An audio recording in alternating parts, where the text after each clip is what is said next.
ఎలా చూస్తా ఉన్నారు మీ అధినేత డిప్యూటీ సీఎంగా కూడా బాధ్యతలు తీసుకోబోతున్నారు ఎలా చూస్తా ఉన్నారు? మా ఇంకో పవన్ కళ్యాణ్ ఉండాలి ఇక్కడ లేడరు ఎందుకంటే ఇది దేవుడికి జరిగే పట్టాభిషేకం అద్భుతమైన రోజు. ఆ రోజు కోసం మేము కళ్ళల్లో ఒత్తులు వేసుకుని ఎదురు చూశారు ఆంధ్ర రాష్ట్ర ప్రజలు.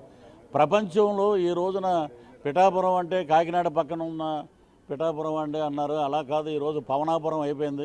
మొత్తం ప్రపంచం మొత్తం యుఎస్ కానీ ఆస్ట్రేలియా నుంచి కానీ యూకే నుంచి కానీ ఎక్కడ చూసినా పవన్ కళ్యాణ్ గారు అంటే పిఠాపురం, పిఠాపురం అంటే పవన్ కళ్యాణ్ గారు.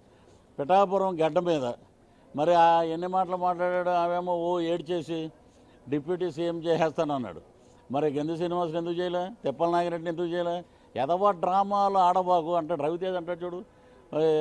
ఏదేదే మళ్ళీ చెప్పు అంటాడు చూడు. అలాగా చెప్పుతోటి లాగి పేళ్ళమని కొట్టారు అంతే.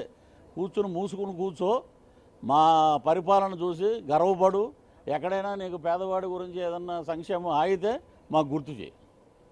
అది మా పద్ధతి. ఏంటంటే ఉప ముఖ్యమంత్రి గారు డిప్యూటీ సీఎం గారు 24/7 పనిచేస్తారు. అలాగే చంద్రబాబు నాయుడు గారు ఆయన అదే పని. సో మనం పేదవాడి రాజ్యం స్వర్ణ ఆంధ్రప్రదేశ్ ఏదైతే అన్నారో అది వస్తుంది. ఇప్పుడు అద్భుతంగా ఉంటుంది. డిపార్ట్మెంట్ పంచాయతీరాజ్ డిపార్ట్మెంట్ అనేది కేటాయించుంది. ఎలా చూస్తూ ఉన్నారు? ఇంకా చూడండి, పంచాయతీరాజులో జరిగిన మా బాస్ ముందు బయటికి తీస్తాడు. ఏమున్నాయి అవకతవకలన్నీ బయటికి లాగుతారు.